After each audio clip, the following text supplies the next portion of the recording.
ప్రభువు పేరిట shalom. Shalom అనగా మీకు సమాధానం కలుగునుగాక. కొంతమందికి బాగా డబ్బు సంపాదించాలని, ఆస్తిపాస్తులు సంపాదించాలని, పేరు సంపాదించాలని, మంచి పేరున్న కంపెనీలో ఉద్యోగం సంపాదించాలని కోరిక. మరికొంతమందికి అన్ని హంగుల ఉన్న ఇల్లు కొనాలని, ఫలానా ఖరీదైన కారు కొనాలనే ధ్యేయం కలిగి ఉంటారు. ఇంకొంతమంది అందంగా ఉండాలని తాపత్రయ పడతారు. కానీ ఆ రోజు జ్ఞానులకి ఒకటే ఆశ, ఒకటే ధ్యాస. ఏమిటిది? ఆ తూర్పు దేశ జ్ఞానులు తూర్పు దిక్కున పుట్టిన నక్షత్రమును చూచి లోక రక్షకుడు జన్మించాడన్న సత్యమును గ్రహించి ఆ రోజును కనుగొనవలెనని యెరూషలేమునకు వచ్చారు. భూమి మీద పరిపాలించే సాధారణమైన రాజు వంటి రాజు కాదు. వారు కనుగొనవలెనని తలంచిన రాజు రారాజు, రాజులకు రాజు, ప్రపంచాన్ని సృష్టించిన, ప్రపంచాన్ని పరిపాలిస్తున్న చక్రవర్తి.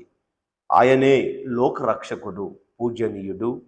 లోకరక్షకుని పూజించడానికే ఆ జ్ఞానులు తమ దేశం విడిచిపెట్టి వచ్చారు.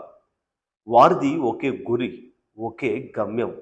యేసుక్రీస్తును కలుసుకొని ఆయనను పూజించడం. మత్తాయి సువార్త 2వ అధ్యాయం 1-2. ప్రియ సహోదరి సహోదరుడా, నీ ధ్యేయం ఆ రోజు యేసయ్యను చూడాలని జ్ఞానులు పరుగులు తీశారు. మరి నువ్వు ఏమి సాధించాలని పరుగులు తీస్తున్నావు? ఏ తప్పు చేయడానికి పరుగులు తీస్తున్నావు?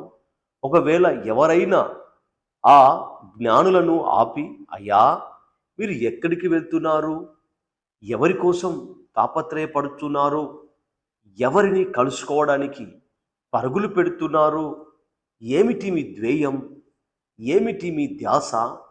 దేనికి ఈ తపన అని అడిగితే వారు ఖచ్చితముగా చెప్తారు, మేము లోక రక్షకుని కనుగొని ఆయనను పూజించడానికి వెళ్తున్నామని చెప్పేవారు.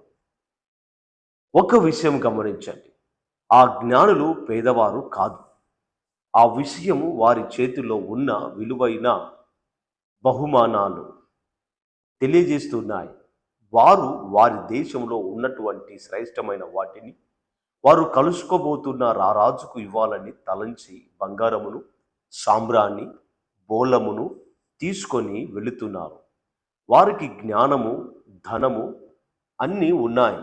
కానీ వారు కలిగి ఉన్న ఈ జ్ఞానం కంటే, బంగారం కంటే, వారు అనుభవిస్తున్న సుఖభోగాల కంటే వారిని సృష్టించిన దేవుని కనుగొని ఆయనను ఆరాధించడమే గొప్ప భాగ్యముగా తలచారు.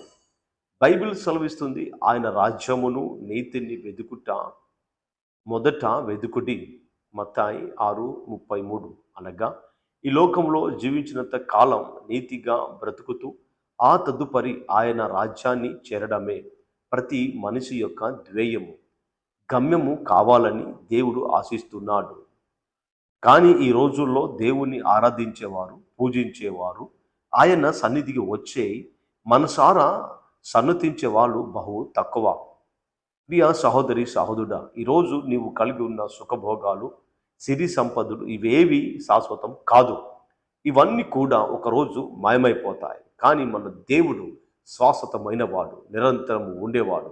దేవుని ఆరాధించడము, ఆయనను పూజించడము, ఆయన చిత్తానుసారంగా జీవించడమే మన ధ్యేయం. చివరికి ఆయన రాజ్యం చేరడమే మన గురి కావాలి. ఒకవేళ ఇప్పటి వరకు యేసుని కలుసుకోకపోతే నేటి నుండైనా యేసు ధ్యేయముగా జీవిస్తానని ఆశిస్తున్నాను అని ఈరోజే హృదయపూర్వకంగా ప్రభువైన యేసుక్రీస్తును సొంత రక్షణగా అంగీకరించి ఈరోజే ఆయనను కనుగొని ఆయనను ఆరాధించి ఆశీర్వాదము పొందుకుంటామని ఈ మాటలు నీతో మాట్లాడుతున్నాను.